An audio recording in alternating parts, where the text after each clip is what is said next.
자, 심화이론 과정 6번째 시간 진행하도록 하겠습니다. 자, 여러분 교재는 512페이지예요. 512페이지. 자, 연습 문제 여기서부터 설명을 좀 드리도록 하겠습니다. 자, 이 연습 문제 풀기 전에 우리가 계산기 사용법에서 몇 가지 말씀을 좀 드리고자 합니다. 자, 심화이론 과정에서는 저희들이 계산 문제를 대비하자서 자, 일반 계산기, 자, 이와 같은 일반 계산기를 준비하십시오 말씀을 드렸습니다. 자, 계산기 다 준비하셨죠? 네, 계산기 한번 꺼내 보시기 바라겠습니다. 네. 꺼내셨나요? 네, 계산기 보시면 자, 여러 가지 이와 같은 키보드들이 있죠. 여기에서 네, 여러분들이 자, A씨란 키가 있습니다. A씨 한번 찾아보세요. 혹시 A씨란 키가 없으면 자, 자, 이와 같은 키가 있을 수가 있습니다. 자, 이걸 찾아보시기 바라겠습니다. 네, A씨 또는 on이다라는 네, 제 계산 같은 경우는 자, 여기에 AC 이런 키가 있어요. 자, 이 키는 AC나 on 다 마찬가지입니다. 이 키를 흔히 우리가 어때냐 전원 키다 이렇게 표현하는 겁니다. 전원 키다. 그래서 이제 전원을 켠다는 이야기, 계산기 켠다. 자, 이 같은 의미다 생각하시고 자, 처음부터 다시 시작한 기능이 있다. 그래서 항상 우리가 계산 문제에 비해서 계산기를 활용할 때는 이제 이런 AC나 on 자, 이걸 누르고 계산 켜고 시작을 해야 된다는 겁니다. 자, 제가 학원에서 강의하면서 계산기를 사용할 때 종종 이 같은 질문을 했습니다. 한참 계산했어요. 계산했더니 화면에 자, 이 계산기 화면에 아무런 표시가 없다고 합니다. 뭐 때문입니까? 계산기를 안 켰기 때문이지요. 항상 계산기를 켜고 시작을 해야 된다. 이렇게 생각하시고, 계산기 활용할 때는 반드시 AC나 ON 이와 같은 전원 키를 누르고 시작한다. 이렇게 생각하시면 되겠습니다. 다음은 우리가 이제 메모리 기능을 활용을 좀 할 수 있어야 되겠습니다. 사실 이와 같은 메모리 기능을 활용한다면 계산 문제도 굉장히 시간을 좀 줄일 수 있다. 그래서 우리는 이제 시간을 좀 줄여서 계산 문제도 대비해야 되겠죠. 인류는 앞으로 메모리 기능을 많이 활용할 겁니다. 처음에는 메모리 기능 활용하는 것도 여러분이 어렵다고 느낄 수가 있어요. 그러나 저랑 같이 한 번, 두 번 계속 연습하면 올 9월쯤 되면 저와 계산기 누르는 속도가 똑같아질 거예요. 이렇게 같이 해보시는 게 중요하다라는 겁니다. 자, 그래서 메모리 키 이걸 활용을 하겠는데 관련해서는 몇 가지 보시면 되겠어요. 자, 여러분 계산기에 M 플러스라는 키가 있습니다. M 플러스 그리고 M 마이너스라는 키가 있지요. 또한 MC 그리고 MR 자, 이와 같은 키가 있습니다. 경우에 따라서는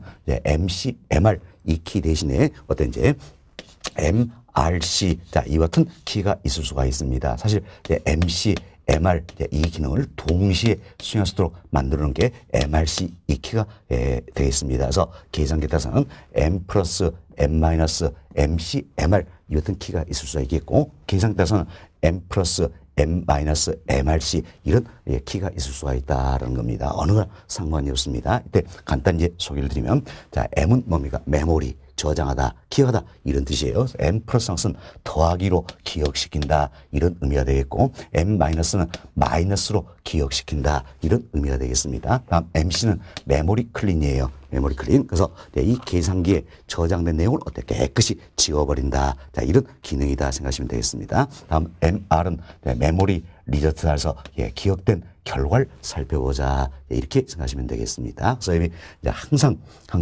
이것은 메모리를 활용할 때는 계산기를 켠 상태에서 본인도 모르는 사이에 여기에 저장된 내용이 있을 수가 있을 겁니다. 그럼 자, 저장된 내용이 있어버린다면 결과가 달리 나타나겠죠? 그래서 항상 저장 내용을 깨끗이 지우고 시작해야 된다. 그래서 우리가 이런 습관을 들이시면 되겠어요. 항상 계산할 때는 메모리 활용할 때는 MC 이 키를 먼저 눌러버리시기 바라겠어요. MC 몇 번 눌러버리시면 되겠습니다. 몇 번 누르시고 자, 계산해서 더하기로 기억시킨 M 플러스 누르시면 되겠죠? 마이너스로 기억시킨 M 마이너스 누르시면 되겠어요. 또 더하기로 기억시킨 M 플러스 그래서 다 계산했어요. 그럼 이제 저장된 결과를 살펴보자. 이때는 MR 이걸 누르시면 되겠다. 이렇게 해서 메모리 기능을 활용한다. 이렇게 보시면 되겠어요. 그래서 이제 MC, MR 이 같은 키가 있으면 자, 이 내용을 따라오시면 되겠습니다. 그렇지만 MRC라는 키가 있으면 이 MRC는 자, 여기 있는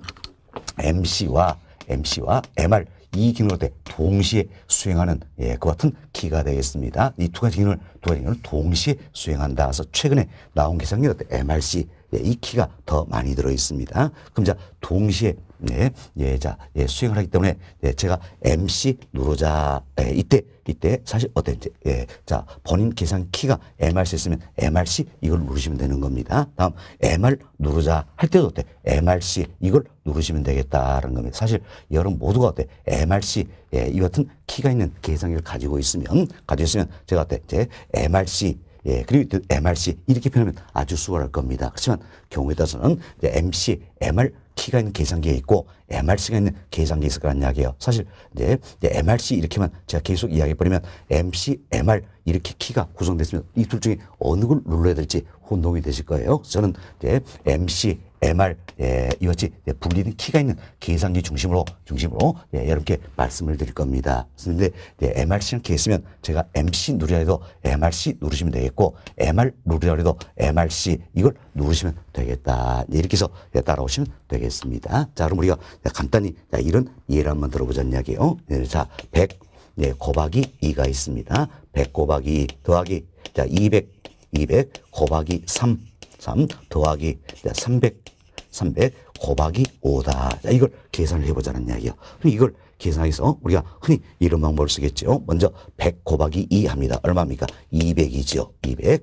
이걸 적어놓고 더하기 200 곱하기 3입니다. 얼마입니까? 600이 되겠죠? 600. 자, 더하기 또 300 곱하기 5 하니까 어때? 1500이다. 자, 이렇게 해서 계산합니다. 자, 그럼 얼마 나옵니까? 2300이다. 할 수 있겠죠? 2300이다. 이렇게 해서 계산하면 시간이 많이 걸린다는 이야기예요. 이걸 우리가 이제 메모리 기능 활용해서 이제 한 방에 끝내버리자라는 겁니다. 끝내버리자. 이 생각하시고 항상 우리가 메모리 기능 활용할 때는 어떻습니까? MC, 이 키를 먼저 눌러야 된다 했죠? 그래서 기억된, 물론 계산기를 켠 상태에서 MC 이 키를 눌러서 계산기에 저장된 내용이 있으면 일단 먼저 다 지워준다라는 겁니다. 지워준다 해서 MC 키를 먼저 누르시면 되겠고, 다음은 이제 이 상태에서 100 곱하기 2를 아는 겁니다. 이래서 이 값은 앞에 어때? 더하기가 있는 거 다름이었겠죠? 그래서 이 더하기로 기억을 시켜야 되겠죠? 그래서 100 곱하기 2 이걸 하시고 어때? 더하기로 기억하신다. 그래서 M 플러스를 눌러주시면 되겠지요. 다음은 이제 200 곱하기 3을 하는 겁니다. 3을 하고 이 값도 어때? 더하기로 기억을 시켜야 되겠죠? 그래서 M 플러스 눌러주시면 되겠습니다. 다음 이제 300 곱하기 5를 하시고 이 값도 어때? 더하기로 기억을 시켜야 된다. 그래서 M 플러스 누르시면 일단 계산은 다 끝났어요. 끝나고 나서 결과치를 알아보자. 이땐 모르시면 되세요. MR 이걸 누르시면 되겠다는 겁니다. 그러나 이제 종종 이렇게 계산하는데 결과치가 또 다르게 나타나는 경우가 있어요. 그것 때문에 맨 마지막에 M 플러스 이걸 안 눌렀기 때문이에요. 그렇죠? 왜? 이 값도 어때? 더하기로 기억을 시켜야 되겠지요. 이 기억을 시켜야 하니까 결과치가 달라져 버릴 수가 있더라는 겁니다. 그래서 항상 여러분들이 메모리 기능을 활용할 때는 계산기를 켠 상태에서 MC 먼저 누르고, 자, 이 값 계산해서 더하기로 기억시키자. 이 값 계산해서 더하기로 기억시키자. 이 값 계산해서 더하기로 기억시키자. 그래서 맨 마지막에 어떤 MR 이 키를 누르시면 결과치를 알아볼 수 있다라는 겁니다. 자, 그럼 이제 같이 계산 한번 해봅시다. 자, 계산기, 자. 같이 한번 눌러봅시다. 먼저 계산기 켜셔야 되겠죠? 계산기 켜진 상태에서 MC 몇 번 눌러보시면 되겠습니다. MC 키 차셨나요? 몇 번 누른 상태에서 그대로 따라서 하세요. 100 곱하기 2 해보세요. 자, 100 곱하기 2 하셨죠? 이 상태에서 M 플러스를 누르세요. M 플러스 누르셨나요?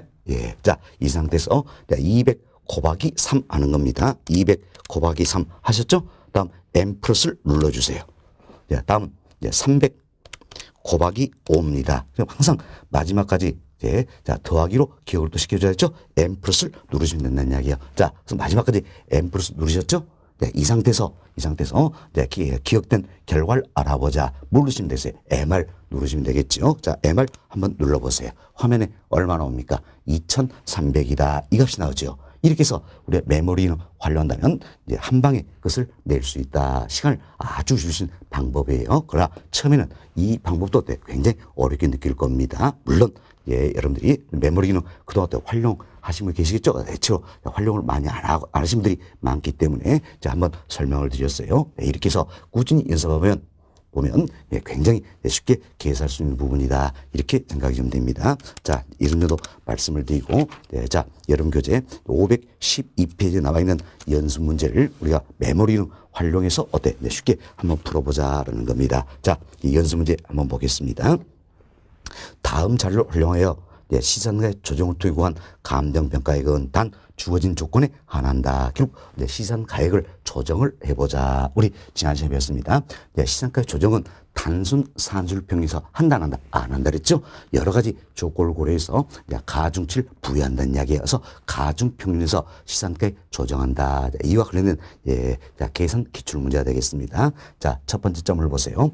거래 사례를 통해 구한 시선가액이 있다는 겁니다. 점, 거래 사례를 통해서 구한 시선가액이 1.2억 원이다. 단위는 억이 되겠습니다. 다음은 그 아래점 보세요. 조성 비용을 통해 구한 시선가액이다. 자, 조성 비용을 통해 구한 시선가액이다. 얼마입니까? 1.1억이다. 주어져 있지요. 다음 임대를 통해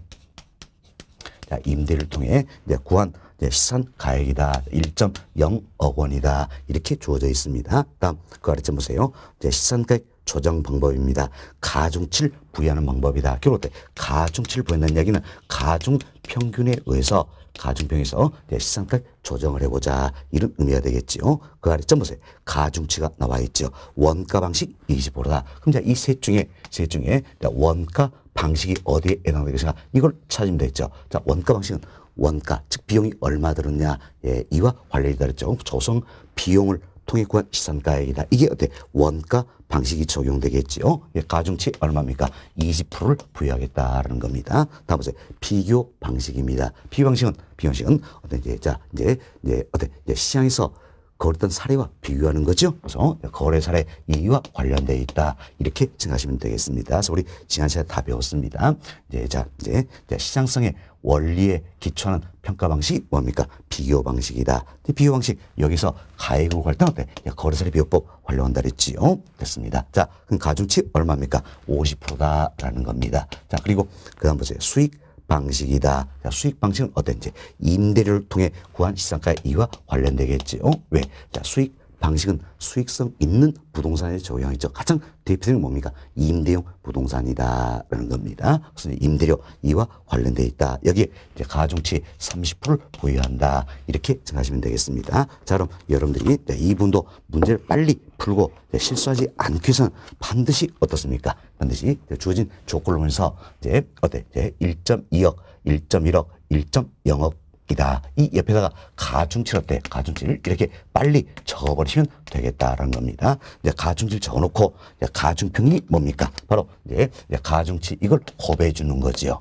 이걸 곱해서 나온 값들이 있더란 이야기야. 나온 값들이 있더라. 이 값을 모두 더해서 계산계 가중평균이다. 이렇게 생각하시면 되겠지요. 가중평균이다. 그래서 사실 1.2억 곱하기 50%. 그래서 이 값을 적어놓으시고 1.1억 곱하기 20%이 값 적어놓고 1억 곱하기 30% 이 값 적었을 때 전부 다 더하면 어때? 결과가 나오겠죠? 그렇지 우리는 메모리를 배웠으니까 메모리 이걸 통해서 조금 더 시간을 줄여서 한 방에 답을 찾아버리자라는 겁니다. 그럼 가장 먼저 할 일이 뭡니까? 계산기를 켜야 되겠죠? 계산기를 켠 상태에서 혹시 기억된 게 있으니 모르니까 싹 지우고 출발하자는 이야기예요. MC 몇 번 눌러버리시면 되겠습니다. 또는 MRC 키가 있으면 이 MRC 키를 몇 번 눌러버리시면 되겠다. 두세 번 그냥 눌러버리세요. 눌러버리면 되겠습니다. 누르시고 그대로 우리가 이제 계산해 봅시다. 자, 1.2 눌러보세요. 1.2 그리고 곱하기 50%니까 0.5가 되겠죠? 누르시면 이 상태에서 M 플러스를 누르시면 되겠습니다. M 플러스. 다음은 이제 1.1 곱하기 0.2 다음 M 플러스를 누르시면 되겠죠. 더하기로 기억시켜야 되니까 M 플러스를 누르겠습니다. 다음 여기 있네요. 1 곱하기 30%니까 0.3이 되겠죠. 0.3 이 상태에서도 이 값도 더하기로 기억시켜야 되니까 항상 맨 마지막까지 더하기로 하시면 M 플러스를 누르셔야 되겠죠. M 플러스를 눌러보세요. 그럼 이제 다 됐죠. 그리고 결과치를 알아보자. MR 또는 MRC 이걸 누르시면 되겠네요. 눌러보세요. 그럼 화면에 얼마 나옵니까? 자, 1.12 나오지요. 단위가 억이니까 1.12억 원이다. 자, 이렇게 해서 우리는 한 방에 끝을 내버렸다는 겁니다. 어때? 조금만 쏟아내면 여러분들 아주 쉽게 메모리는 활용할 수가 있을 것이다. 쉽게 또 시간 줄여가면서 계산할 수 있을 것이다. 이런 생각 들어서 메모리는 활용하는 방법을 말씀을 좀 드렸습니다. 자, 얼마입니까? 1.12억 원이다. 알 수 있겠죠? 따라서 답은 몇 번이에요? 4번이네요. 자, 4번 보시면 자, 1.12억 원이다. 나와 있죠? 1.12억 원이다. 자, 이렇게 연습을 좀 해보시기 바라겠습니다. 자, 이렇게 해서 저희들이 이제 시산가 조정 관련된 계산 문제도 하나 더 풀어드렸는데 메모리는 활용하는 방법까지 곁들여서 말씀을 드렸습니다. 여기까지 이야기 드리고 512페이지 하단에 예제 나와 있죠? 이 예제는 저희들이 지난 시간에 풀었던 내용이 되겠습니다. 다음 513페이지로 넘어갑니다. 자, 513페이지 보세요. 자, 513페이지 자, 2절 원가 방식이다 소개되고 있죠. 자, 이 2절 원가 방식은 자, 저희들이 지난 시간에 이런 말씀을 드렸습니다. 자, 가격의 삼면성이 있다 또는 가치의 삼면성이 있다는 이야기요. 예, 이 중에 하나가 뭡니까? 비용성이죠. 얼마의 비용이 들었느냐 이에 대해서 이것은 비용성의 원리에 기초하는 평가 방식이 뭡니까? 원가 방식이다 할 수 있겠죠. 지금 원가 방식은 비용성의 원리에 기초해서 학자들은 비용 접근법이다 이렇게도 표현을 내렸습니다. 자, 이것은 원가 방식에 의해서 가액과 임대료를 산정 방법으로 나뉘게 된다는 겁니다. 이때 가액은 편의상 우리가 가격이다 생각하지 않았어요. 자, 감정평가 규칙이 있어요. 규칙에서는 가액, 임대료 이런 표현을 쓰고 있다는 겁니다. 이때 가액은 가격이다. 임대료는 임료다 생각하시면 되겠죠. 물론 경우에 따라서는 이제 자, 가액 즉 가격과 임대료 포함해서 넓은 의미에서 가격이다 이렇게도 표현하기도 하는 겁니다. 참고하시고 일단 이제 원가 방식에서 가액을 산정하는 평가 방법이 있죠. 바로 뭡니까? 원가법이 되겠습니다. 원가법. 이것은 원가법에서 구해진 시산 가액이 있지요. 이를 어떻게 우리가 적산 가액이다 또는 복성 가액이다 이렇게 표현하는 겁니다. 다음 원가 방식에서 임대료를 산정 평가 방법이 있죠. 이게 이제 적산법이었습니다. 이때 구해진 임대료를 적산 임대료 줄여서 적산 임료다 이렇게 표현을 했었죠. 이것은 원가 방식에 의해서 가액을 산정하는 원가법, 임대료 산정하는 적산법. 자, 이걸 다루고 있는 게 바로 우리 교재 2절 원가 방식이다 이렇게 생각하시면 되겠습니다. 자, 그럼 하나씩 우리가 살펴보겠는데 자, 먼저 원가법입니다. 원가법. 자, 원가법입니다. 자, 이분은 우리 기초 원리부터 이해가 되셔야 되겠습니다. 자, 우리가 이제 이런 이해를 한번 들어봅시다. 여기 보세요. 자, 이 같은 대상 부동산이 있다는 이야기예요. 대상 부동산이 있다는 건데 우리가 건물만 따져보겠습니다. 토지는 제외하고 건물만 따지겠다는 겁니다. 그럼 이것은 대상 부동산의 즉 건물의 기준 시점 현재 어때 가치를 구하고자 한다라는 겁니다. 이때 기준점은 감정평가액을 결정하는데 기준인 날짜다 할 수 있겠죠. 항상 우리는 기준점 현재 가치를 구하고자 한다 생각하시고 우리 누차 말씀드렸지만 평가론에서 대상 부동산이다. 이 표현은 뭐입니까? 감정평가의 대상이 되는 부동산이다 생각하시고 이건 대상 부산 이 산은 이 건물이 되겠죠. 건물의 기준점 현재 가치를 구해보자라는 겁니다. 그럼 예를 들어서 기준 시점이 2019년 3월 1일입니다. 그럼 지금 기준 시점이 2019년 3월 1일이라면 결국 2019년 3월 1일 현재의 가치를 구해보자라는 겁니다. 어떤 방법? 원가법을 통해서 구해보자라는 겁니다. 구해보자. 그렇지만 알고 보니까 이 건물은 신축된 지, 즉 준공된 지 10년이 경과되었다라는 겁니다. 자, 그럼 신축 시점이 있다라는 이야기예요. 또는 준공 시점이 있다라는 겁니다. 언제입니까? 자, 2009년 3월 1일이다. 지금 신축 즉 준공으로부터 10년이 경과된 자, 결국 이 건물의 기준시점 현재 가치를 구해보자라는 겁니다. 어떤 방법? 원가법을 통해서다라는 겁니다. 근데 원가법이라는 것은 자, 비용성의 원리에 기초한다 그랬죠? 얼마의 비용이 들었느냐 여기 초점이 있다라는 겁니다. 그래서 이 건물을 헐어버리고 다시 지어보겠다는 이야기야. 자, 이 건물 헐어버리고, 자, 이 건물을 헐어버리고 다시 지어보겠다는 겁니다. 자, 어느 시점을 기준할까요? 기준 시점을 기준합니다. 사실 이 건물은 이제 신축 준공으로부터 10년이 경과가 돼서 그렇지만 이 기준 시점에서 자, 2019년 3월 1일 이날 기준으로 해서 이 건물 헐어버리고 다시 지어본다는 이야기야. 이때 소요된 비용이 있다. 적정 원가의 총액이 있다는 이야기예요. 자, 이를 가리켜서 우리가 뭐라 표현했습니까? 재조달 원가다. 이렇게 이야기하는 겁니다. 재조달 원가다라고 이야기해요.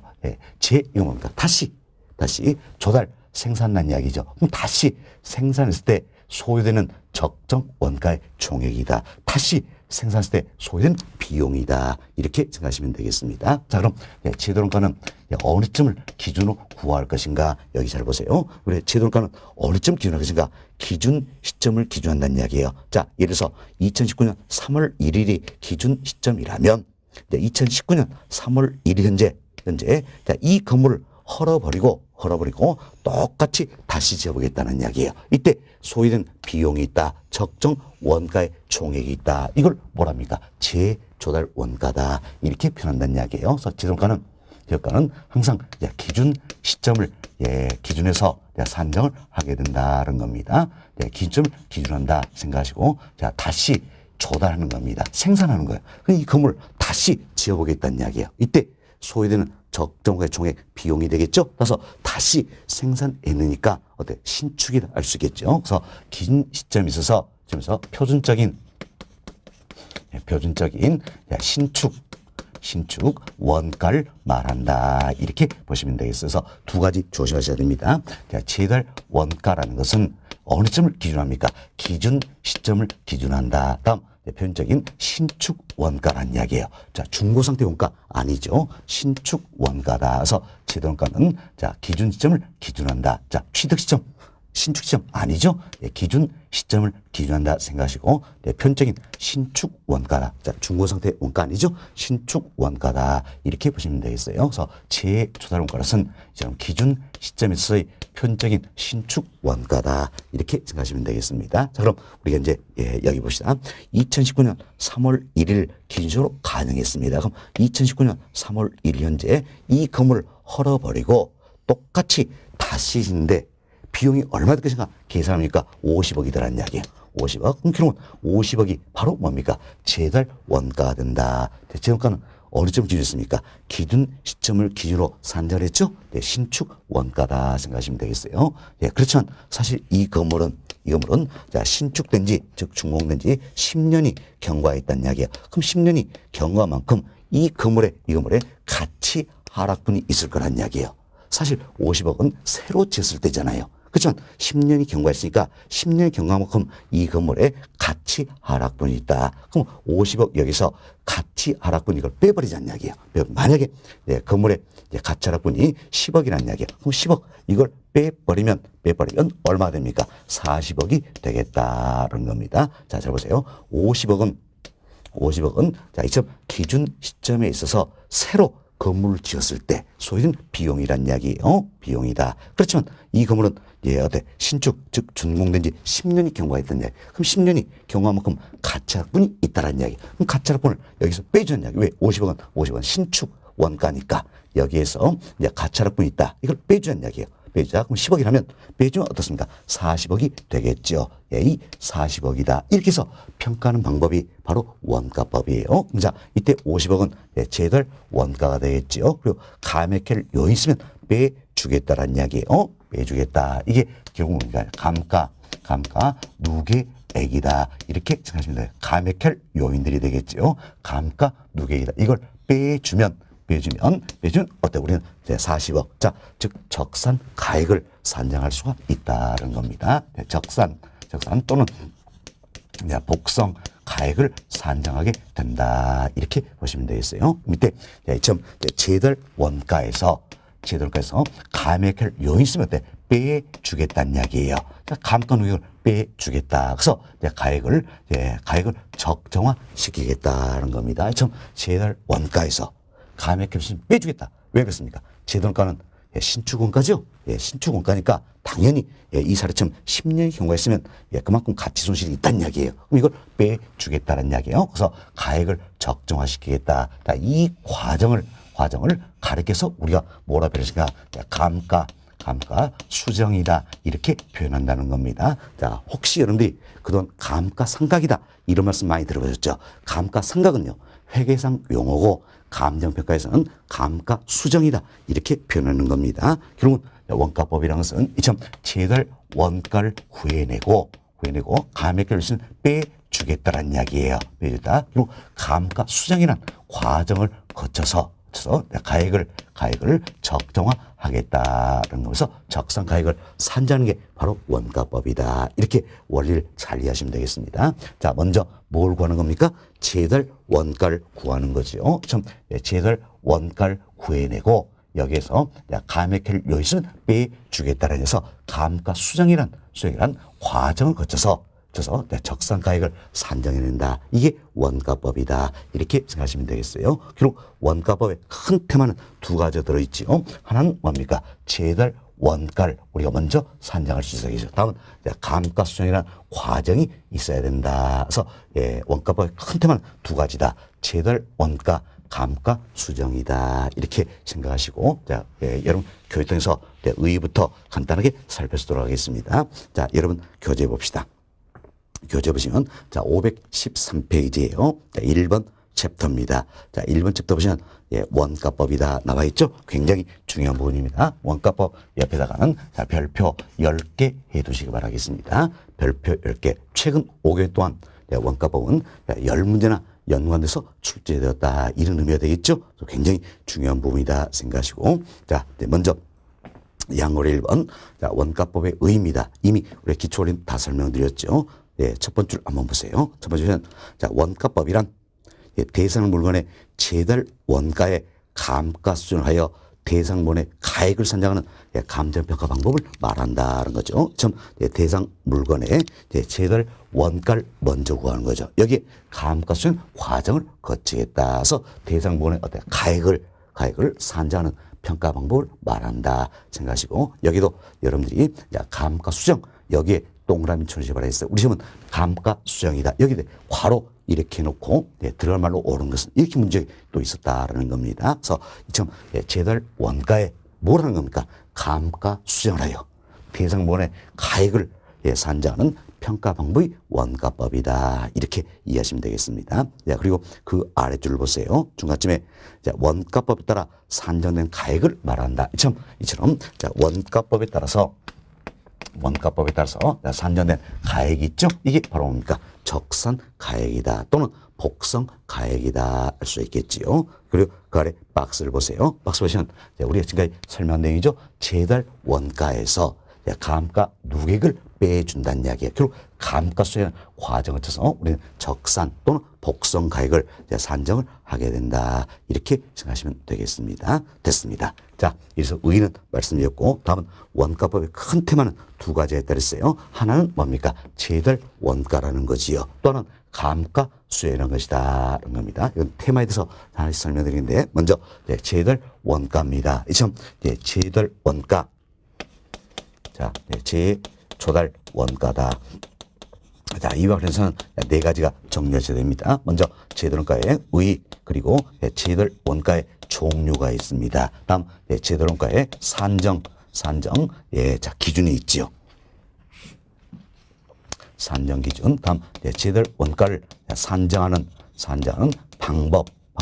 이 같은 것들이 정리해 두시면 되겠습니다. 자, 그럼 하나씩 살펴봅시다. 먼저 제달 원가의 의의입니다. 자, 의의는 이미 다 말씀을 드렸죠. 자, 제달 원가는 어느 시점을 기준으로 산정한다 그랬습니까? 자, 신축 시점입니까? 아니죠. 어느 시점 기준입니까? 기준 시점을 기준한다는 겁니다. 또한 제달 원가는 다시 생산해니까 표준적인 신축 원가 이렇게 쓰면 중국어 상태 원가가 아니란 이야기예요. 표준적인 신축 원가다. 그래서 제동가능성은 기준 시점에 있어서 표준적인 신축 원가다. 이렇게 해서 의의는 정리하시면 되겠습니다. 자, 그럼 여러분 교재 보세요. 편고를 1번에 제동가의 의의다 소개되고 있죠. 동그라미 1번입니다. 제들 원가란 대상물 어느 시점입니까? 기준 시점이라 했어요. 기준 시점에서 재생산하거나 재취득하는 데 필요한 적정 원가의 총액을 말한다. 따라서 제들 원가는 기준 시점에서의 표준적인 신축 원가가 된다. 아시겠죠? 기준 시점에서 표준적인 신축 원가가 된다. 이렇게 이해하시면 되겠습니다. 다음 동그라미 2번 보세요. 제들 원가는 대상물을 일반적인 방법입니다. 자, 일반적인 방법으로 생산하거나 취득하는 데 드는 비용을 하되 제세 공과금 등과 같은 일반적인 부대비용을 포함한다는 것도 참고하시기 바라겠습니다. 여하튼 제도원가는 기준 시점에서 표준적인 신축 원가다. 이 내용을 잘 이해놓으시고요. 다음 두 번째로 제도원가의 종류입니다. 그럼 제들 원가의 종류도 크게 두 가지가 있다는 겁니다. 먼저 우리가 이를 잘 해봅시다. 자, 이 건물 헐어버리고 다시 짓는데 똑같은 자재와 공법을 통해서 다시 지어보겠다는 이야기죠. 똑같은 자재와 공법을 적용하겠다라는 겁니다. 자, 이는 우리 올 때 복제해냈다 표현할 수 있겠죠. 복제해냈다 했을 때 소요되는 적정 원가의 총액을 우리가 복제에 따라서 복제 원가다 또는 복조 원가다 또는 재생산 원가다 이렇게 표현하는 겁니다. 그래서 여러분들이 복제해냈다. 이건 뭡니까? 똑같이 만들어냈다. 이런 의미가 되겠죠. 그래서 똑같은 자재와 공법을 통해서 만들었을 때 소요되는 적정 원가의 총액 비용이 되겠다. 그래서 복제 원가는 어찌 보면 물리적 측면의 원가다. 이렇게 보시면 되겠습니다. 그렇지만 이처럼 신축된 지, 즉 준공된 지 10년이 경과하다 보니까 재료의 발달, 공법의 발달, 이와 같은 이유에서 똑같은 자재가 없더란 이야기예요. 이때는 어떨 것인가? 효용적으로 동등하다 생각된 자재로 바꿔치기해서 즉 대체시켜서 원가를 구한다는 겁니다. 이걸 가리켜서 우리가 흔히 대체시킨다. 대체 또는 대치 원가다. 이렇게 표현하는 겁니다. 그럼 우리 이런 예를 한번 들어봅시다. 10년 전에는요. 개나리 벽지 끝내줬습니다. 그러나 요즘 개나리 벽지 안 나온다는 이야기예요. 그럼 개나리 벽지 적용할 수 있어요? 없다는 이야기. 그럼 10년 전에 개나리 벽지와 동등한 효용을 가진 벽지가 뭐였을까? 현재 실크 벽지라는 게 있다는 이야기예요. 그럼 결국 개나리 벽지 대신에 실크 벽지로 대치해서 원가를 구해보겠다라는 겁니다. 이게 바로 이제 대체시킨다서 대체 또는 대치 원가다. 이렇게 표현하는 겁니다. 그럼 참 대체 원가는 어떤지 동등한 효용을 가진 자재로 바꿔치겠죠. 따라서 이는 효용적 측면의 원가가 되겠다는 겁니다. 동등한 효용을 가진 자재로 바꿨으니까 효용적 측면의 원가일 수 있고 이때만큼은 동등한 효용을 지니기 때문에 이때만큼은 기능적 감가를 할 필요가 있어요, 없어요? 없다. 이미 동등한 효용한 자재로 바꿨으니까 이때만큼은 기능적 감가를 할 필요가 없다. 이렇게 생각하시면 되겠습니다. 됐습니다. 참 제들 원가에도 크게 두 가지가 있다는 겁니다. 자, 물리적 측면의 원가가 뭐였습니까? 복제 원가 또는 복조 원가라는 게 다음 효용적 측면의 원가가 뭡니까? 대체 또는 대치 원가다. 이렇게 생각하시면 되겠습니다. 밑에 건물이 신축된 지 얼마 안 되었어요. 그럼 신축된 지 얼마 안 되었으면 복제 원가의 정확도가 높겠죠? 그럼 우리가 복제 원가 1통해서 제들 원가를 구하면 된다는 이야기예요. 그렇지만 신축된 지 10년이나 경과됐다는 이야기예요. 그럼 이처럼 신축된 지 오래될수록 복제 원가의 정확도는 떨어지겠죠. 이때 어떻게 합니까? 바로 대체 원가 또는 대치 원가 일통해서 제들 원가를 산정을 하게 된다. 이렇게 참고하시면 되겠습니다. 자, 이제 이 내용이 여름 교재 편가루 2번에 나와 있는 내용이에요. 편가루 2번 한번 봅시다. 동그라미 1번 보세요. 이것은 복조 원가다 또는 복제 원가다, 재생산 원가다 나와 있죠. 예, 자, 대상 부동산과 물리적으로 동일한 부동산을 조달한 데 소요된 원가를 말한다. 따라서 복조 원가는 물리적 측면의 원가다 할 수 있겠지요. 좀 복제 또는 복조 원가는 어때? 물리적 측면의 원가가 되는 것이다 라는 겁니다. 다음 동그라미 2번 봅시다. 대체 원가 또는 대치 원가에 대한 내용이 되겠지요. 그래서 대체 원가는 재료의 변화, 공법의 발달로 복조 원가를 산정하기 어려운 경우에 대상 부동산과 동등한 효용을 가지는 부동산 조달에 소요된 원가를 말한다. 따라서 대체 원가는 어떤 측면입니까? 효용적 측면의 원가다라는 겁니다. 그렇죠? 효용적 측면의 원가가 되기 때문에 제도 원가를 대체 또는 대치 원가로 구했을 때 이때만큼은 그 다음 찍으세요. 기능적 감가를 합니까 안 합니까? 안 한다는 이야기예요. 그래서 기능적 감가를 하지 않는다. 이렇게 생각하시면 되겠습니다. 다음 이제 평고로 3번 내용입니다. 자, 지금까지 저희들은 제도를 원가 관련해서 의의와 종류 설명을 드렸습니다. 다음 제도원가를 산정한 기준이에요. 처음 제도원가를 산정할 때는 항상 도급 건설에 의한다. 이렇게 보시면 되겠습니다. 제도원가는 도급 건설 기준한다는 겁니다. 설령 내가 직접 짓는 자가 건설이라 할지라도 제도원가는 도급건설 기준으로 산정을 하게 된다라는 겁니다. 그럼 밑에 우리 이런 잘 해봅시다. 먼저 용어부터 이해 좀 되셨는데 도급건설이라는 게 있어요.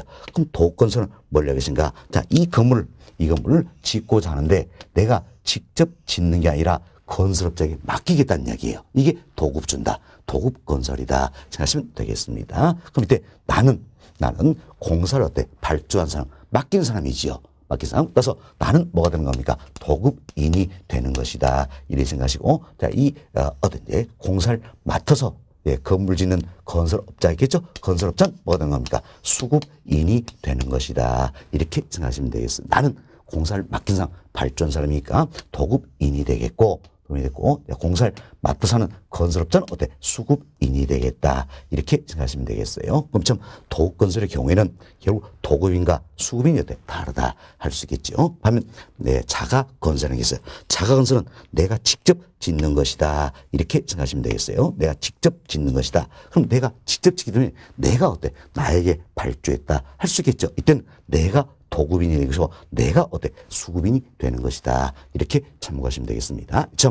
자가 건설자도 항상 제도원가를 산정할 때는 도급건설 기준한다. 이렇게 먼저 말씀을 좀 드립니다. 그 이유는 잠시 다시 말씀드릴 거예요. 자, 다음 이와 같은 제도원가를 산정하는데 일반적인 건축물이 있습니다. 자, 일반적인 건축물의 경우에는 일반적인 건축물은 제도원가를 표준적 건설비가 있죠. 표준적 건설비 여기에 통상의 부대 비용을 더해서 제도원가를 산정하게 된다라는 겁니다. 지금 우리는 일반적인 건축물 이야기하는 겁니다. 그래서 일반적인 건축물의 경우에는 표준적 건설비 여기에 통상의 부대 비용을 더해서 제도원가를 산정하게 된다. 이때 표준적 건설비 여기에는 세 가지가 포함됩니다. 세 가지 포함되는데 먼저 직접 공사비라는 게 있어요. 그리고 간접 공사비 그리고 수급인의 이윤 여기까지 포함이 된다. 자, 잘 보세요. 표준적 건설비는 뭐가 포함됩니까? 직접 공사비, 간접 공사비, 수급인의 이윤 여기까지 포함이 된다. 결국 수급인의 이윤은 어디에 포함됩니까? 표준적 건설비 여기에 포함된다. 잘 기억하세요. 자, 수급인의 이윤 어디에 포함됩니까? 표준적 건설비에 포함이 되고 있다. 이렇게 보시면 되겠습니다. 자, 그럼 먼저 하나씩 또 용어 정리합시다. 자, 이 건물 하나 짓고자 한다는 이야기예요. 이 건물 짓기 위해서는 먼저 철근 콘크리트 쳐야 되겠지요. 그리고 벽돌로 쌓아야 되겠죠. 시멘트도 발라야 되겠죠. 페인트도 칠해야 되겠죠. 벽지도 발라야 되겠죠. 이때 소요되는 게 직접 공사비예요. 공사비. 다음, 이 건물 짓기 위해서는 현장 관리비도 있어야 되겠죠.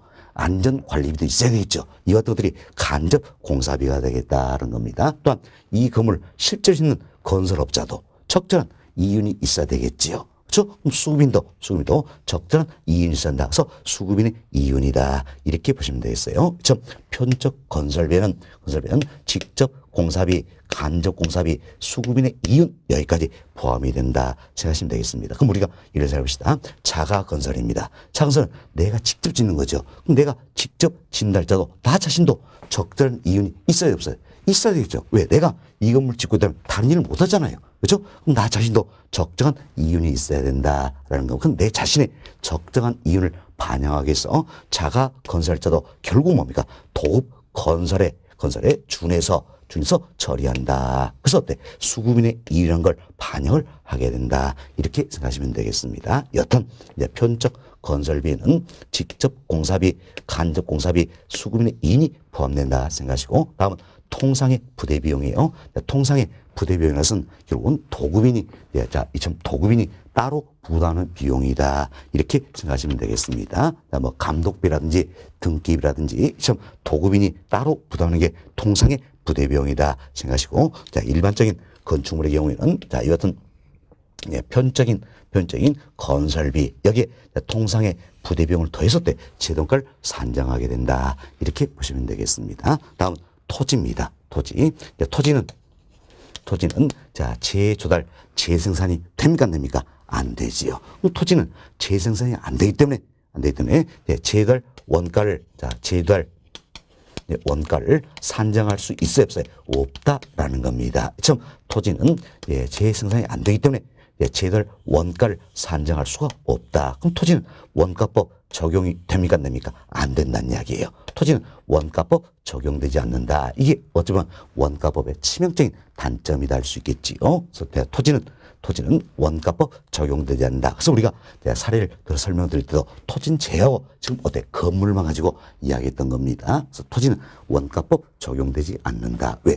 재생산이 불가능하기 때문에 재달 원가를 산정할 수 없기 때문이다. 이렇게 보시면 되겠습니다. 다음은 예외적으로 조성지 매립지가 있습니다. 자, 예외적으로 조성지 매립지가 있어요. 조성지나 매립지는 조성하고 매립하면서 원가가 발생이 되겠죠. 따라서 예외적으로 원가법 적용이 된다. 그래서 여러분이 이렇게 생각하세요. 근본적으로 토지는 원가법 적용이 된다 안 된다? 안 된다는 거. 그러나 예외적으로 조성지 매립지 경우에는 원가법 적용이 가능하다. 이렇게 보시면 되겠습니다. 그런데 조성지 매립지 이 같은 경우에는 재달 걸 어떻게 산정할 것인가. 조성하고 매립하기 위해서는 이때는 땅이 필요하죠. 사실 우리는 이때는 건물만 이야기했던 거예요. 그러나 이제는 땅이 필요하더라. 그럼 땅값을 반영을 해야 되겠죠. 땅값은 뭘 적용할 것인가? 소지 가격을 적용합니다. 소지 가격 우리 배웠습니다. 소지는 흔히 학자의 뜻은 원지다 이렇게 표현하기도 하죠. 원지는 뭡니까? 원래의 땅이란 이야기예요. 그래서 대지등으로 개발되기 이전에 자연 상태 그대로의 토지다 할 수 있겠지요. 여튼 소지 또는 원지 가격 여기에 표준적인 건설비와 통상의 부대 비용을 더해서 소지 가격 여기에 표준적인 건설비와 통상의 부대 비용을 더해서 조성지나 매립지의 재정가를 산정하게 된다. 이렇게 생각하시면 되겠습니다. 자, 이렇게 해서 저희들이 재정가의 산정 기준 간단히 말씀드렸습니다. 교재 보겠습니다. 자, 513페이지 하단 보세요. 하단 보시면 평월 3번.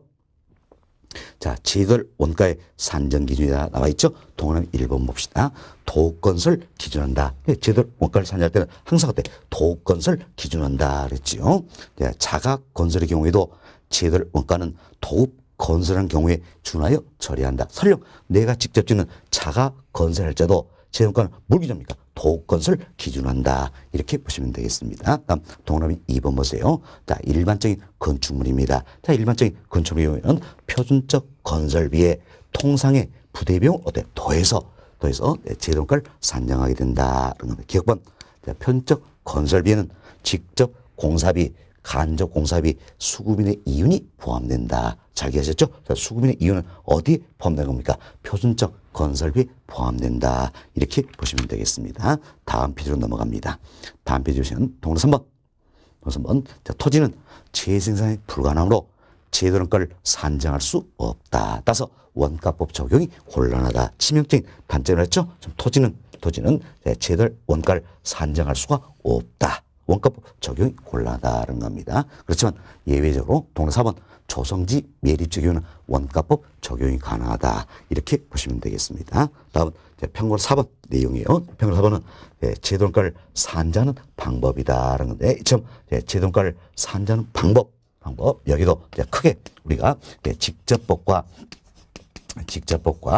간접법으로 나눠볼 수가 있다라는 겁니다. 이때 간접법 방식이다. 이 파트에서는 직접법, 간접법 이런 표현들이 몇 차례 나옵니다. 몇 차례 나오면 항상 이생하세요. 직접법이라는 것은 이 같은 감정평가의 대상이 되는 부동산이 있다는 이야기예요. 그럼 대상 부동산으로부터 직접 구하는 게 어때? 직접법이다. 반면 간접법이라는 것은 대상상과 유사한 부동산이 있다는 이야기예요. 이처럼 유사 부동산이 있다는 이야기예요. 그럼 이 유사 부동산으로부터 구해서 대상산에 적용하는 게 어때? 원쿠션 들어가 있죠? 이게 간접법이다. 이렇게 보시면 되겠습니다. 그럼 이때도 마찬가지예요. 이 같은 재조달 원가를 대상 부동산부터 이 같은 대상 부동산부터 직접 구하는 게 뭡니까? 직접법이 되겠지요. 다음 재조달 원가를 유사 부동산부터 구해서 대상산에 적용하는 게 뭐가 됩니까? 간접법이 되겠다. 이렇게 생각하시면 되겠습니다. 자, 이것은 직접법에도 총가격정사법, 분별 단가 적용법, 단위위협법, 변동률법 등등 여러 가지가 있다는 건데 이 중에서도 많이 활용되고 있는 게 단위비교법이라는 게 있습니다. 단위 비교법, 그리고 변동률법이다. 변동률법이다. 변동률법은 변동률 적용법이다. 이걸 줄여서 우리가 변동률법 이렇게 표현합니다. 그래서 많이 활용되는 게 단위 비교법, 변동률법이다. 그래서 여러분 또 이 두 가지를 이해하시면 되겠습니다. 근데 말을 들어보세요. 단위 비교법은 단위로 비교해서 제동가를 구하는 방법이다라는 거죠. 그래서 이 같은 제곱미터, 제곱미터 또는 입방미터다라는 겁니다. 이것은 단위로 비교해서 제동가를 구하는 게 바로 단위비교법이다. 이렇게 생각하시면 되겠습니다. 자, 그럼 우리가 이제 간단히 이런 생각해 봅시다. 자, 하여튼 대상 부동산에 이제 건축 연면적이 1000제곱미터예요. 연면적이 1000제곱미터인데 이제 제동가를 보니까 자, 기준 시점에서 대상부산의 제도를 원가예요. 단위미터 100만 원이다. 단위미터 100만 원 이렇게 가져간다면 결국 이 대상 부동산의 제동가는 얼마가 될 것인가라는 거죠. 우리 항상 제동가는 기준 시점을 기준해서 산정한다 그랬죠. 그래서 기준 시점에서 단위면적 단위미터 제동가 100만 원이다. 100만 원인데 이 대상부산의 건축 연면적이 1000제곱미터면 제곱미터 단위로 비교하겠다라는 겁니다. 그럼 이렇게 산정하면 되겠죠. 자, 1000제곱미터 여기에 제곱미터 즉 단위미터 얼마입니까? 100만 원이 되겠죠. 이 값을 계산해 보시면 되겠습니다. 자, 그럼 계산 한번 해봅시다. 1000 곱하기 100만 원 하면 얼마 됩니까? 10억이 나오죠? 10억. 자, 이렇게 해서 제도원가를 산정하는 방법이 바로 뭡니까? 단위 비교법이다. 결국 단위로 비교한다. 이렇게 생각하시면 되겠습니다. 자, 이 정도면 이해하시고 다음 변동률법이에요. 근데 변동률법은 변동률을 적용하겠다라는 이야기예요. 그럼 변동률을 적용하겠다. 자, 우리가 이런 예를 한번 들어봅시다. 그런데 여기가 이제 준공 시점이다. 또는 신축 시점이라는 이야기예요. 그래서 우리가 준공 시점에 최초의 건축비를 알고 있다는 그래서 준공 시점에 최초의 건축비가 있어 10억이다 가정해 봅시다. 그런데 여기가 이제 이 같은 대상부산의 가치를 구하자면 기준 시점이라는 이야기예요. 기준 시점이다라는 겁니다. 그때 준공 시점으로부터 기준 시점까지 건축비 상승률이 50%라는 이야기예요. 건축비 상승률이 50%다. 그럼 참 건축비 상승률 이 같은 변동률 고려해서 제동가를 산정하는 게 변동률법이다라는 겁니다. 자, 보세요. 그럼 결국은 준공 시점에 건축비가 얼마였습니까? 10억이었죠. 10억. 그럼 준공 시점에 건축비 10억이 기준점에 얼마였을까? 이 문제예요. 왜? 항상 제달 원가는 어느 점을 기준으로 봅니까? 기준 시점을 기준해서 산정하기 때문에 자, 준공 시점에 건축비가 10억이라면 그러니까 기준점에 기준점에 이제 건축비 얼마 될 것인가 이걸 어때 재정가로 활용을 하겠다. 그럼 이 사람 되면 이제 준공으로부터 기준 시점까지 자 건축비 변동률이 어때 50% 상승이다. 그럼 이때 10억이면 이때는 얼마입니까? 15억이 되겠죠? 10억이면 이때는 어때 15억이 되는 것이다라는 겁니다. 자 이렇게 해서 재정가를 산정해서 쓰겠다는 이야기야. 이게 바로 변동률법이다. 생각하시면 되죠? 결국은 최초의 이처럼 최초의 건축비를 알고 있을 때 유용하게 활용할 수 있는 방법이 바로 뭡니까? 변동률법이다 생각하시고 앞으로는 어떤 단위비교법, 변동률법 이를 통해서 재정가를 많이 산정하게 된다 생각하시면 되겠습니다. 그리고 경우에 따라서는 이것은 직접법과 간접법을 병용해서 자 재정가를 산정하기도 한다. 이렇게 참고하시면 되겠습니다. 자, 여러분 교재 한번 봅시다. 교재 514페이지예요. 514페이지 보시면 편물 4번. 재정가의 산정 방법이다. 그런데 동그라미 1번 보세요. 동그라미 자 직접법 설명되고 있죠.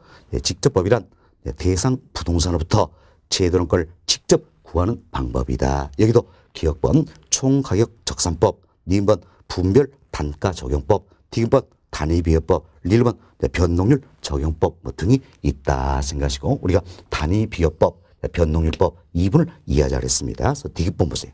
디귿번 보시면 단위비교법입니다. 자 제곱미터나 이처럼 제곱미터나 입방미터 자 이와 같은 총량적 단위를 기준으로 대상산의 재정가를 구하는 방법이 단위비교법이다. 이렇게 이해하시면 되겠습니다. 다음 1번 보세요. 건축비를 알 수 있는 경우 건축비 변동률 반영하여 이처럼 건축비를 알 수 있는 경우 이 건축비 변동률이다. 이 같은 걸 반영한다는 이야기야. 즉 시점 수행하여 대상산의 재정가를 구하는 방법이 바로 변동률 적용법이다. 줄여서 우리가 변동률법 표현하지요. 다음 주 보세요. 이처럼 최초의 건축비를 알 수 있는 경우 등에 유용하게 활용된 방법이다 할 수 있겠습니다. 다음 동그라미 2번 보세요. 동그라미 2번은 간접법이 되겠습니다. 그래서 인근적 또는 동일 수권 내 유사적에 소재하는 동일성 또는 유사성인 부동산의 재정가를 통하여 결국 유사 부동산의 재정가를 통하여 대상산의 재정가를 간접적으로 구하는 법이 뭡니까? 간접법이다. 이런 거 이해하시고 다음 페이지 상단에 동그라미 5번 보세요. 5번 보시면 재들 원가 산정의 정확도를 높인 등 필요에 따라서는 어떤 직접법과 간접법으로 병용할 수도 있다. 이렇게 참고하시면 되겠습니다. 됐습니다. 자 이렇게 해서 저희들이 이제 재들 원가에 대해서 이야기를 좀 드렸어요. 크게 4가지 설명을 드렸죠. 먼저 재들 원가의 의의라든지 다음 재정가의 종류, 재정가 산정 기준, 산정 방법 이렇게 4가지를 말씀드렸다 생각하시고 다음은 관련된 연수 문제 하나 풀어주도록 하겠습니다. 자, 연수 문제 봅시다. 다음 자료를 활용해 선정한 A 건물의 단위미터 재정가. 자, 문제는 뭘 묻고 있습니까? 자, A 건물의 단위 면적당 재들 원가를 구하라 하는 문제가 되겠죠. 항상 여러분들은 주어진 조건만 고려한다. 박스에 남아있는 내용만 고려한다. 이렇게 생각하시면 되겠습니다. 자, 박스를 봅시다. A 건물은 10년 전에 준공된 4층 건물이다. 그래서 이제 원가법 관련해서 항상 우리가 그림을 이렇게 그리시면 아주 쉽게 또 적용이 될 겁니다. 보세요. 항상 원가법은 자, 여기가 어때? 준공 시점이라는 이야기예요. 준공 시점 또는 신축 시점이다. 그리고 여기가 이제 기준 시점이다. 이렇게 생각하시면 되겠습니다. 그래서 원가법 관련해서 우리가 이제 문제를 풀 때는 그림을 이렇게 잡아요. 준공으로부터 기준 시점이다. 준공으로부터 기준 시점이다. 생각하시면 되겠습니다. 자, 첫 번째 다시 보세요. A 건물은 10년 전 준공된 4층 건물을 했죠. 그리고 준공으로부터 기준까지 몇 년 경과가 있습니까? 10년 경과가 됐다. 알 수 있겠지요. 4층 건물이라는 이야기예요. 대지 면적은 400제곱미터고 이 건물의 연 면적이 나와 있죠. 연 면적은 1250제곱미터다. 이렇게 소개되고 있습니다. 다음 A 건물의 준공 당시 공사비 내역입니다. 결국 준공 시점의 공사비 내역이다. 최초의 건축비를 알려주고 있지요. 이때 직접 공사비가 2억 7천이네요. 직접 공사비 2억 7천만 원이다. 다음은 간접 공사비 3천만 원이 되겠습니다. 그래서 공사비 합계가 3억 원이다. 여기에 개발업자의 이윤이 있죠.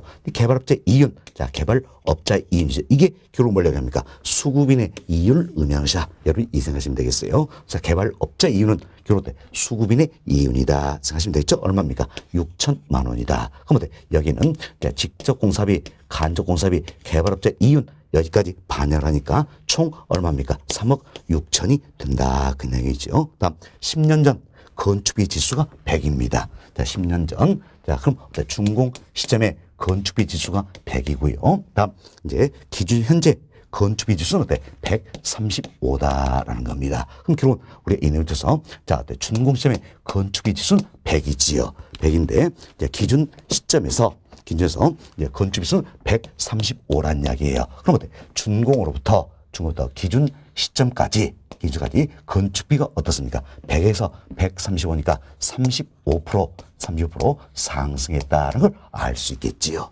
우리는 최초의 건축비를 알고 있으니까 결국 어때? 변동률법 을 통해서 재정가를 쉽게 구할 수 있게 된다 생각하시면 되겠습니다. 그럼 자, 여기 보세요. 항상 재정가는 어느 점을 기준으로 구한다 그랬습니까?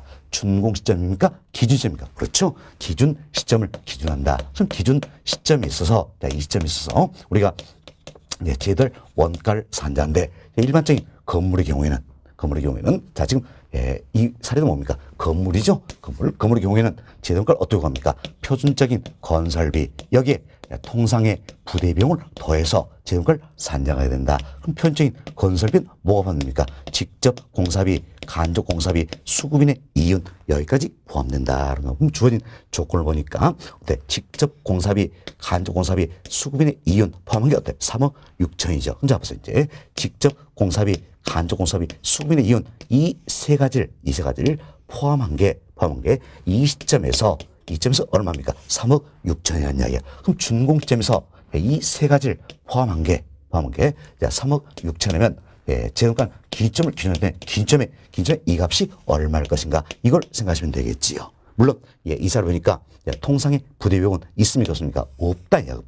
없다라는 거 주인 조건만 그러니까 이건 없다 가정하고 직접 공사비, 간접 공사비, 수급인의 이윤 이 세 가지가 표준적인 건설비 여기에 해당되죠. 그럼 이 세 가지를 합한 값이 준공 시점에 3억 6천이다. 이게 기준점에 얼마일 것인가?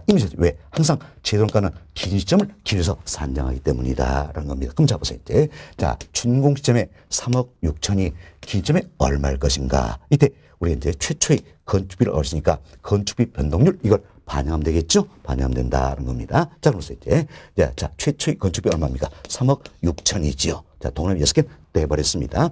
여기에 건축비 변동률 반영하자. 자, 보세요. 그럼 이 시점으로부터 이 시점까지 35%다 이런 의미죠. 그럼 항상 이 시점이 기준되니까 이 100이 어때? 분모값이다 생각하고 100이 분모값이고 자 기준점 여기가 어때? 135죠? 분자값이다. 그럼 100분의 135다 이렇게 생각하시면 되겠습니다. 이분도 저희들이 이제 비교 방식 설명하면서 7을 구할 때 더 세부적으로 이야기 드릴 겁니다. 일단 여러분들이 이래서 하세요. 준공 시점에 건축비 수가 100이었는데 기준 시점은 135다. 항상 이 시점으로부터 이 시점이다 이 생각하시면 되겠죠. 그럼 여기가 분모값이 되겠죠? 100. 다음 여기는 뭡니까? 분자가 135다라는 겁니다. 결국 이 값이 얼마입니까? 100분의 135니까 우리 편의상 1.35다 생각하시면 되죠? 그럼 이 값 계산하면 되겠습니다. 계산해 봅시다. 자, 3억 6천 곱하기 1.35 계산하시면 얼마입니까? 4억 8,600이 나온다. 그래서 이제 기준 시점에서 제도를 원가는 얼마입니까? 4억 8,600이 된다. 할 수 있겠죠. 그럼 문제는 뭘 묻고 있어요? 단위 면적당 제도를 원가를 묻고 있다는 이야기예요. 그럼 우리 단위 면적으로 환산을 해줘야 되겠지요. 환산인데 단위 면적은 뭘 적용합니까? 당연히 건물이니까 어때? 대지 면적을 적용해야 됩니까? 연면적 적용해야 그렇죠? 연면적을 적용해야 되겠다라는 겁니다. 그래서 전체적인 자 재정가 4억 8,600이에요. 그럼 자 4억 8,600을 자 연면적으로 나눠주면 되겠죠? 1,250으로 나눠주면 되겠네요. 자 그럼 계산해 봅시다. 나누기 1,250 하면 되겠지요. 얼마입니까? 38만 8,800원이 나오네요. 자 38만 8,800원이다. 따라서 이게 어떤지 결국은 단위 면적당 제도를 원가가 되겠다 할 수 있겠죠. 문제에서는 단위당 제도원가 묻고 있으니까 얼마입니까? 38만 8,800원이다. 이렇게 산정한다. 조금만 연습하시면 절대 어려운 게 아니다. 할 수 있겠죠? 연습이 좀 되시면 되겠어요. 그래서 답은 몇 번입니까? 1번이 되겠죠. 1번 보세요. 단위 면적 예, 38만 8,800원이다 나와 있죠. 답은 1번이다. 이 생각하시고 조금만 더 연습을 해보시기 바라겠습니다. 자, 이렇게 해서 이번 시간에는 원가법 관련해서 제도론가 중심에서 설명을 드렸습니다. 다음 시간에는 감가 수정에서 말씀 좀 드리도록 하겠습니다.